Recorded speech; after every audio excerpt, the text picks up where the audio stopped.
औज़ुबिल्लाहिमिनश्शैतानिर्रजीम बिस्मिल्लाहिर्रहमानिर्रहीम।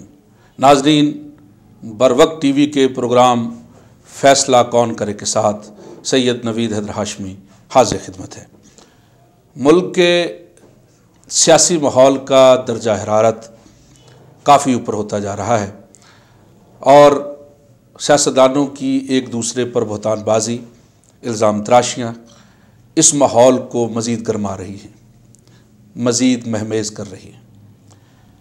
आज वज़ीर-ए-आज़म पाकिस्तान जनाब इमरान खान साहब ने तहरीक इंसाफ के ज़ेर तमाम ओवरसीज़ कन्वेंशन से खिताब करते हुए अपोजिशन रहनुमाओं पर कड़ी तनकीद की। वो तनकीद हमेशा से करते आ रहे हैं, ये कोई नई बात नहीं। उन्होंने कहा कि कप्तान के जाल में फंस गए हैं ये तीनों डैश डैश डैश डैश। और दूसरी जानिब उन्होंने कहा कि तहरीके अदम एतमाद या अदम एतमाद की जो करारदाद है वो फ्लॉप तो होगी, नाकाम होगी, लेकिन अपोजिशन आने वाला इलेक्शन भी हारेगी, ये उनका एक दावा है। हम पहले भी कह चुके हैं कि इमरान खान साहब के इस पुर एतमाद लहजे के पीछे खौफ है, डर है, या वाकई वो ये समझते हैं कि वो अपने मकसद में कामयाब हो जाएंगे और तहरीके अदम एतमाद नाकाम हो जाएगी। फ़ैसला हो जाएगा, लेकिन काफ लीग के रहनुमा चौधरी परवेज़ इलाही साहब ने दोनों फरीकैन से यानी अपोजिशन से और हुकूमत से अपील की है कि वो मुल्क व कौम के मुफाद में जो जलसे करने जा रहे हैं उसको मनसूख करें।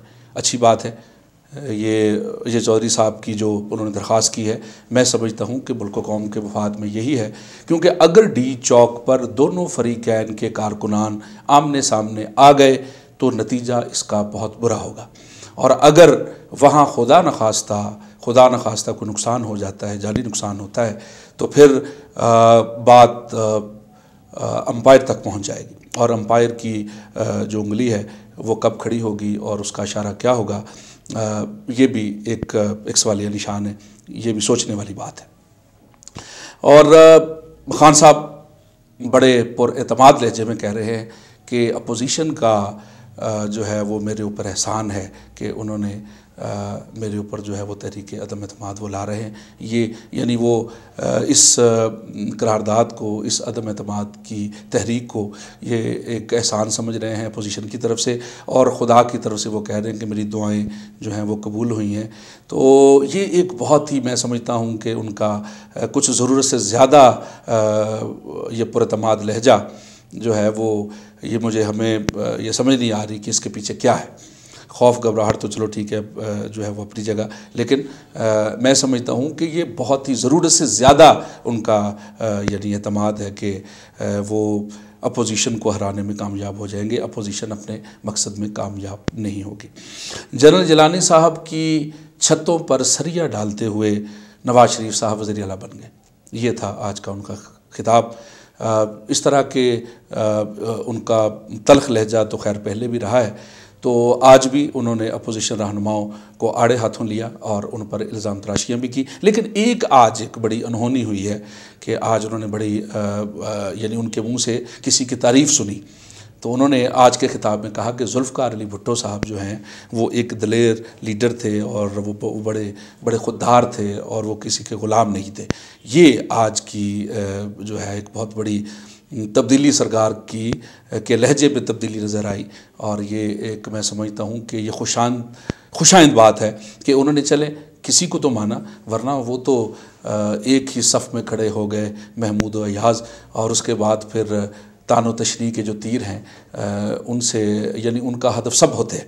लेकिन आज इसके पीछे कोई सियासी चाल है या वाकई उन्होंने ये दिल से जुल्फ़कार अली भुट्टो साहब की तारीफ़ की है और कहा है कि वो ग़ुलाम नहीं थे, उन्होंने यानी मुल्क की तकदीर बदली। तो जुल्फ़कार अली भुट्टो साहब की तारीफ़ उनके नवासे बिलावल साहब का गुस्सा ठंडा करने के लिए है, आसिफ अली जरदारी साहब को राम करने के लिए है। इसका फ़ैसला कौन करे ये तो खैर आइंदा चंद दिनों में वाज़ेह हो जाएगा। बाकी रही बात जलसा करने की कि जलसा जो है वो अपोजिशन ने भी ऐलान किया है, जैसा कि अपने चौधरी शुजात हसनैन साहब ने कहा कि आप यानी हुकूमत का जलसा करना ये समझ से बालातर है। अपोजिशन तो जलसे करती आई है और अपोजिशन का काम है जलसे करना, लेकिन हुकूमत जो है उसका जलसा करना अपोजिशन के मुकाबले में ये तब्दीली सरकार की मैं समझूँ ये भी एक बहुत बड़ी तब्दीली जो है वो हमें नज़र आ रही है। बहरकैफ जो भी हो, इमरान खान साहब ने आज के जलसे में जो है ये भी कहा है कि मैंने 6000 अरब टैक्स इकट्ठा किया है और मज़ीद 8 अरब रुपए जो है वो हम इंशाअल्लाह, उन्होंने दावा किया है कि हम इकट्ठा।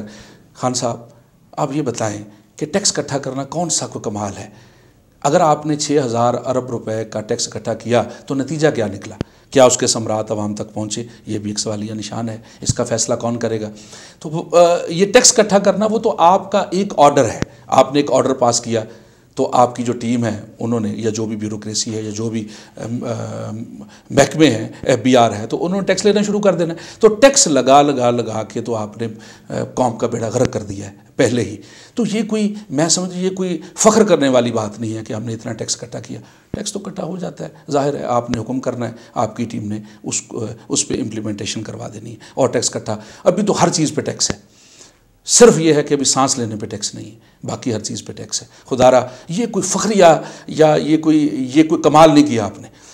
मज़ा तब था कि आप ये कहते कि मैंने महंगाई इतने दर्जे कम कर दी, ठीक है ना जी, मैंने आवाम को मैंने ये रिलीफ दिया, ये सहूलियात मैंने जो है वो बहुत पहुँचाई हैं। अगर आप इस तरह की बात करते तो फिर बात थी।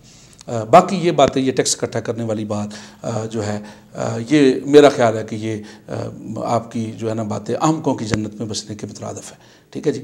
ये थोड़े से तलख जुमले हैं लेकिन बर्दाश्त कीजिए। बाकी डी चौक का जलसा अपोजिशन हो या हुकूमत हो वही करें जो मुल्क को कौम के मुफाद में है। यह मुल्क हम सब का है, हम सब पे ये ज़िम्मेदारी आयद होती है, चाहे वो सियासतदान हो, चाहे वो ब्यूरोक्रेट हों, चाहे वो अवाम हो, सब पे ये ज़िम्मेदारी आयद होती है कि उनकी पहली तरजीह सबसे पहले पाकिस्तान, अव्वलीन जो है उनके पेश नज़र, उनका जो मकसद है या उनके जो पेश नज़र है सबके, वो मुल्क होना चाहिए।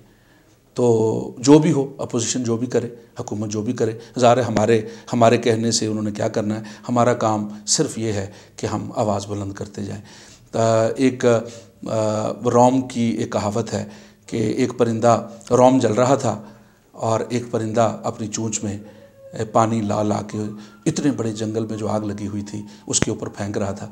बाकी परिंदों ने, जानवरों ने उससे कहा कि ये तुम्हारे इतने से पानी से क्या होगा, ये तुम क्या कर रहे हो, ये तो बहुत बड़ा यानी बहुत बड़ा जंगल है, उसमें आग लगी हुई है, तो तुम्हारी जो चोंच है छोटी सी, उसमें जो तो पानी भर भर के ला रहे हो और उस पर डाल रहे हो तो क्या होगा।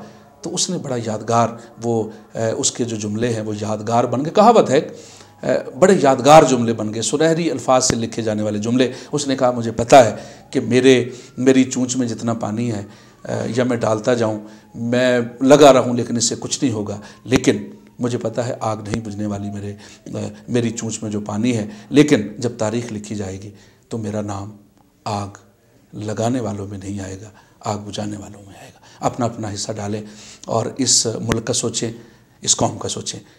तो फॉर्मेट के मुताबिक 2-4 अशार, आज मेरा दिल चाह रहा था कि मैं अपने मुल्क के हवाले से कोई 2-4 अशार जो हैं वो मैं आपके सामने पेश करूं। ए वतन अक्स तेरा मेरी निगाहों में है, ए वतन अक्स तेरा मेरी निगाहों में है, तू के खुशबू की तरह वक्त की सांसों में है, तू के खुशबू की तरह वक्त की सांसों में है। वो तहारत तो मेरे जिस्म की मिट्टी में नहीं, वो तहारत तो मेरे जिस्म की मिट्टी में नहीं, जो तकद्दुस तेरी इस खाक के ज़र्रों में है, जो तकद्दुस तेरी इस खाक के ज़र्रों में है। वो बहाव जो मेरे खून की गर्दिश में नहीं, वो बहाव जो मेरे खून की गर्दिश में नहीं, मेरी धरती वो रवानी तेरी नदियों में है, मेरी धरती वो रवानी तेरी नदियों में है। नक्श हैं जो हरे झंडों पे चरागों की तरह, नक्श हैं जो हरे झंडों पे चरागों की तरह। किस कदर रोशनी उन चांद सितारों में है, किस कदर रोशनी उन चांद सितारों में है, जिसका अगियार ने आगाज़ किया था घर से। मेरा इशारा आप समझ रहे हैं। मैं ये भी कह सकता था कि जिसका अमेरिका ने आगाज़ किया था घर से, जिसका अगियार ने आगाज़ किया था घर से, आज वो जंग मेरे मुल्क की गलियों में है, आज वो जंग मेरे मुल्क की गलियों में है। ऐ मेरे मुल्क मेरे गीत में वो सोज नहीं, ऐ मेरे मुल्क मेरे गीत में वो सोज नहीं, जो तरन्नुम तेरे बहते हुए झरनों में है। और देख सब साजिशें नाकाम बना दी तेरी, देख सब साजिशें नाकाम बना दी तेरी।